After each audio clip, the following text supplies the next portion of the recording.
Adventure in Pipeman on W4CY Radio.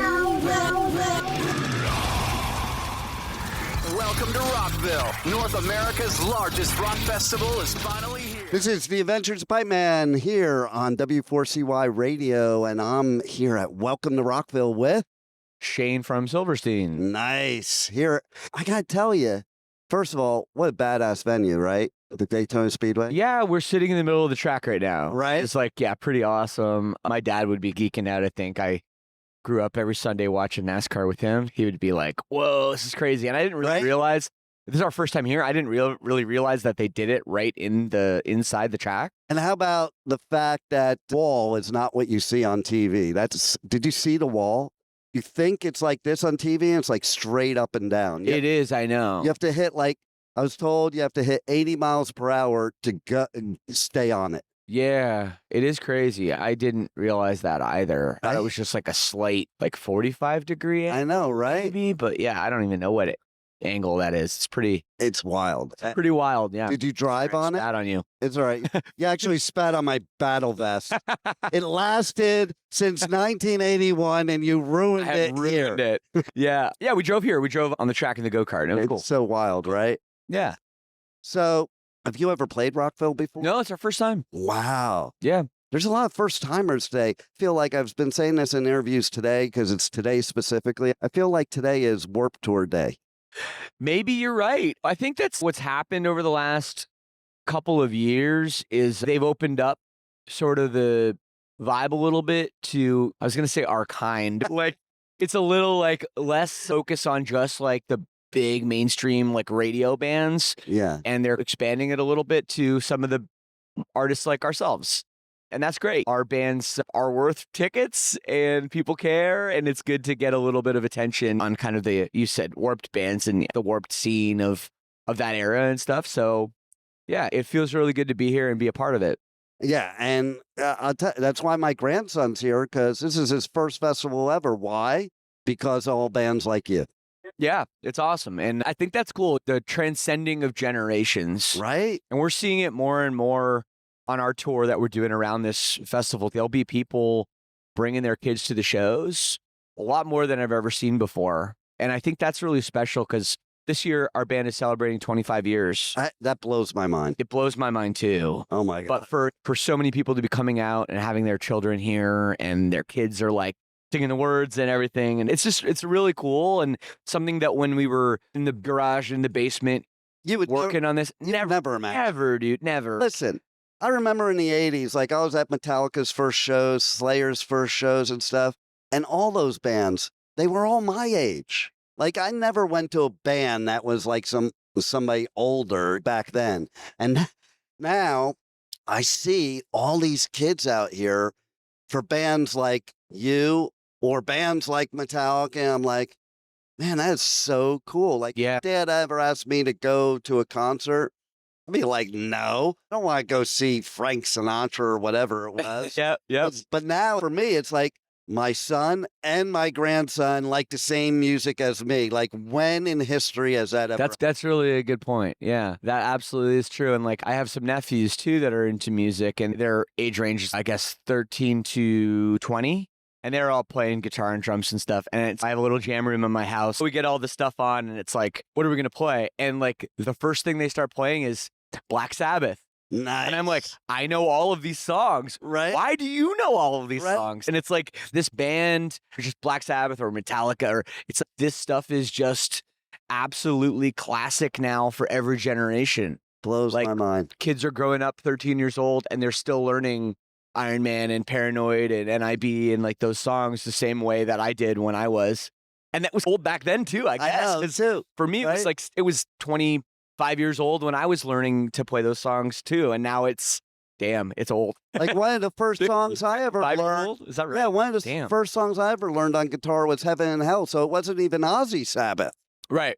Yep. So it's pretty wild. I just love too that nowadays we're one big family instead of segregated into different genres and different age groups and different... Yeah, I hear about the time, this is before my time, but you'll remember. Yes. Is punk rockers had short hair, metal people had long hair, and they didn't Like you go to a metal show with short hair or vice versa, like you're gonna get beat up. Like you got beat up for having long hair. Oh yeah, That's a wild story. time. I got I think stories. we might have talked about this last time. I know, right? And it's funny because that is almost hard to fathom now, which is a really good thing. I think it's great because there was like, it's funny even, I might have mentioned this last time I talked to you, like there were some things you liked back then and you couldn't admit you liked. So I interviewed who's now a friend of mine, Josie Cotton, who's a new waver.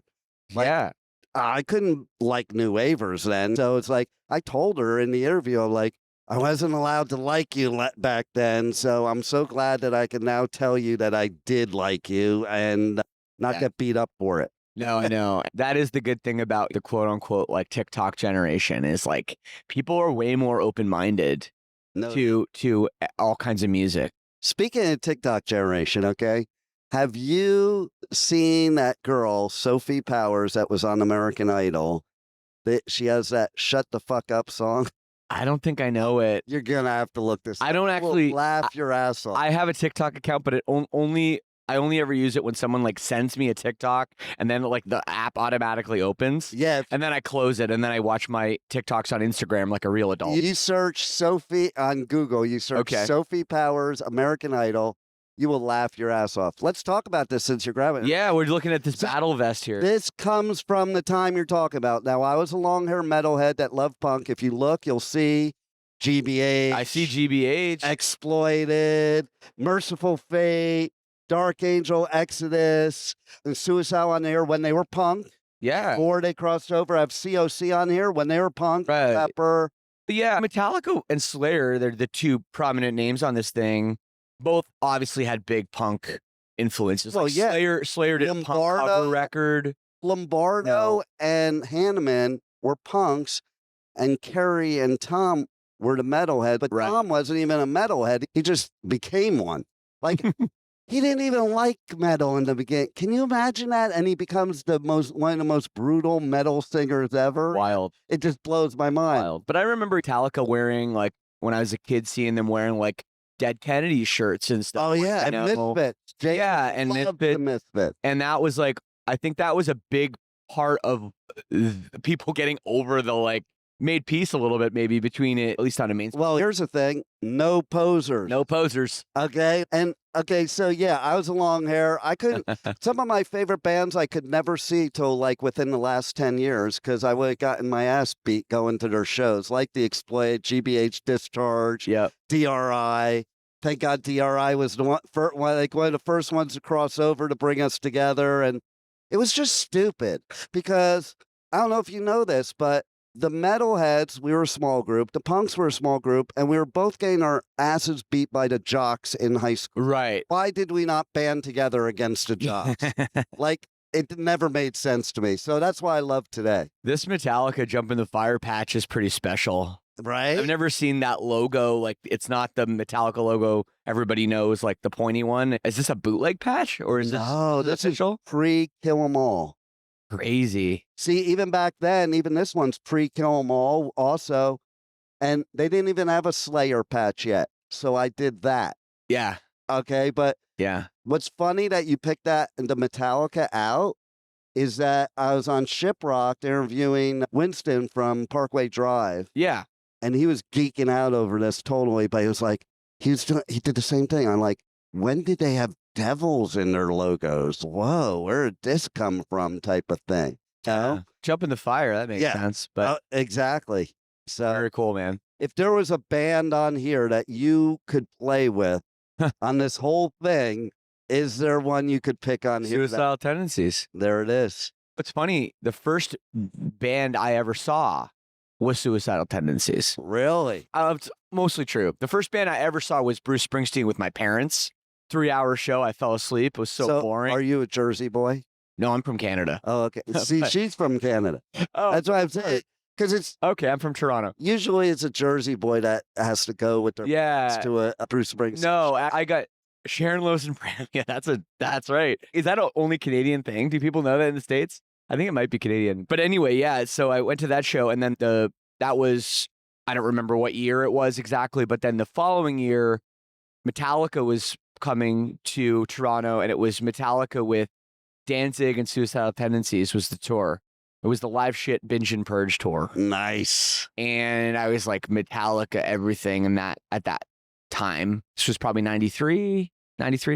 And I walked into, so I was like 12. I walked into the show, and Suicidal Tendencies was on stage in the middle of a rant. And it's like Mike Muir's up there saying something about, if you do what you love and what you believe in, that's being suicidal. And he was like a rant like that. And I was 12 being like, that was good. Doesn't suicidal mean you want to kill yourself? I was very confused as a 12-year-old, but I remember just like seeing that band and the energy. And I always loved Suicidal Tendencies because they had that like metal punk together thing, which I didn't know what it was at the time because I didn't know what crossover was. And they didn't have it when I was they started it after, like, I couldn't go to Suicidal shows because they were still just a Venice gang then. Yeah. Suey boys, they would be in the pit with switchblades. And you couldn't be a long hair going into that pit either. But their song Institutionalized was the theme of my generation because at that point in time, I lived in LA. 90% of my friends were put into mental hospitals with that same conversation in that song. Like my best bro of life who passed away last year since 13, we went to so many gigs together. That was almost word for word discussions with his parents. And he was in one of those places most of high school. It was like people I don't think realize now why that song was back then.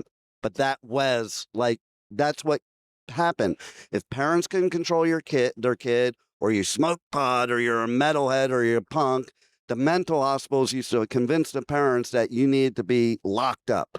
It's nuts. I know. Right? It's nuts. Or if you had a tattoo, or you had a piercing. Right. Oh, they're criminals.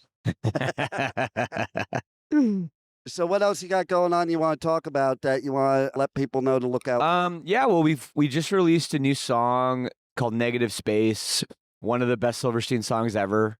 Nice. I stand behind that 100%. It's got a really funny video too. I live in Las Vegas now, and we went to downtown Las Vegas and we shot this video. I'm like a detective. It's a lot of fun, and it also ties into our last video for a song called Don't Let Me Get Too Low. So it's kind of like a little bit of a theme there people can discover. And that's coming out on an album called Pink Moon, which is coming out in September. Nice. So yeah, it's our second album of the year. Wow. So we're busy. Who does that? Only us, and only when we're celebrating 25 years. It's a busy year, and we decided to go full bore. A little bit of time off this summer.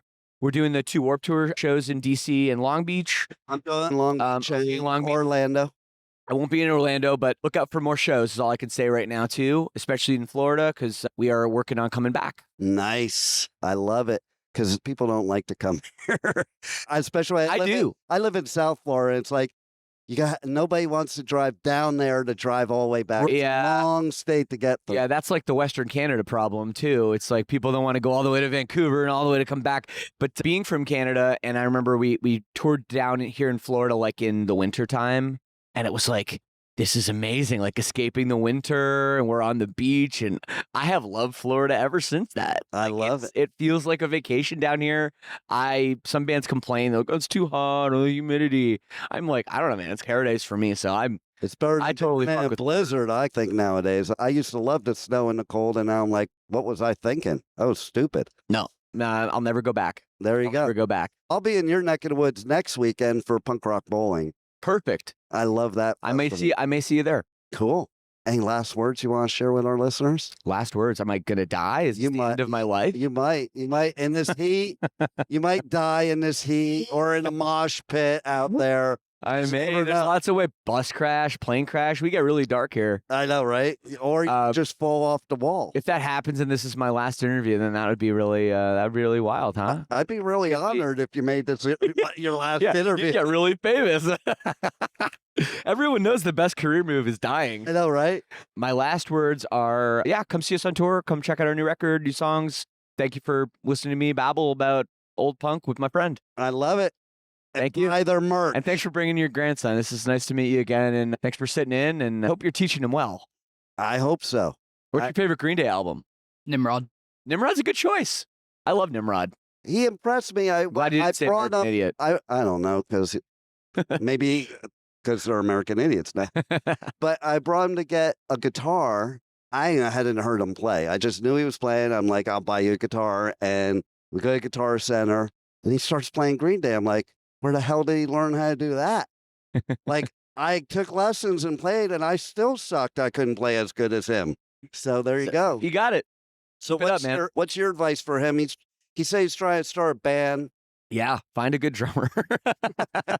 yeah, find a good drummer because they probably have cool parents who can make a lot of noise in their garage or whatever. That's true. Yeah, just keep it up. Don't get wrapped up in the content stuff and worrying about that. At your age, it's like important to work on your craft and writing and playing and that side of it. And don't get caught up in, we got to get followers for our Instagram or whatever. Fun. Just work on your craft And have fun. Of course, and always have fun. If you're not having fun, why be a musician? That's my Exactly. viewpoint. Exactly. If you might as well get into, I don't know, finance or something, because you won't make any money doing this. I love it. I love that you're here. Welcome to Rockville, and thanks for being on the Adventures of Pipeman once again. Thank you, Pipeman. Thank you for listening to the Adventures of Pipeman on W4CY Radio.